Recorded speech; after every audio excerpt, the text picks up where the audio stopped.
Now, let's be real for a second. No one ever sits you down and tells you this. Schools didn't. Parents didn't. Jobs definitely didn't.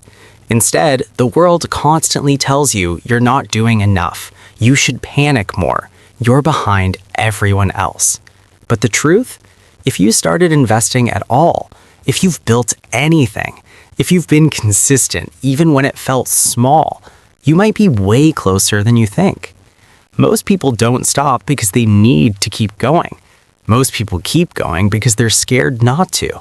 Fear keeps people working. Fear keeps people saving endlessly. Fear keeps people from enjoying life. But money was never meant to be your prison.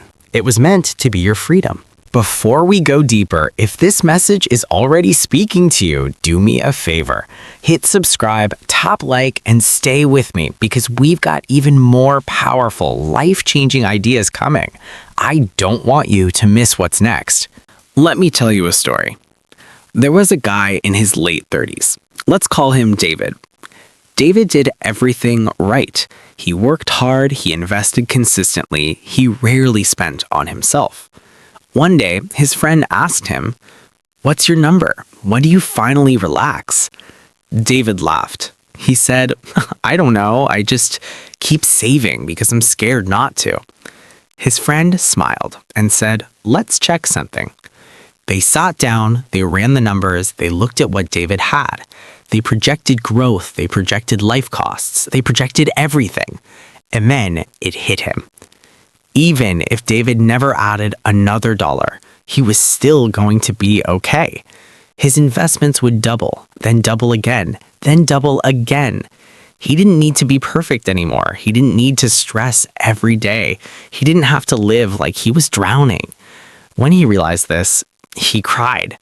Not because he was rich, but because for the first time, he realized he didn't have to be scared anymore. He went outside, he took a long walk, and he breathed. Not because he quit working, not because he was done with life, but because he finally understood. He wasn't behind, he wasn't failing, he wasn't losing. He was safe, and safety feels like freedom. So when is that moment for most people?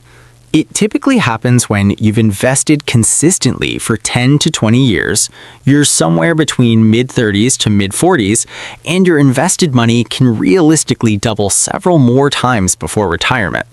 That means you can stop when your invested money can grow enough to replace future contributions. That's the moment investing becomes optional. Let me say that again, because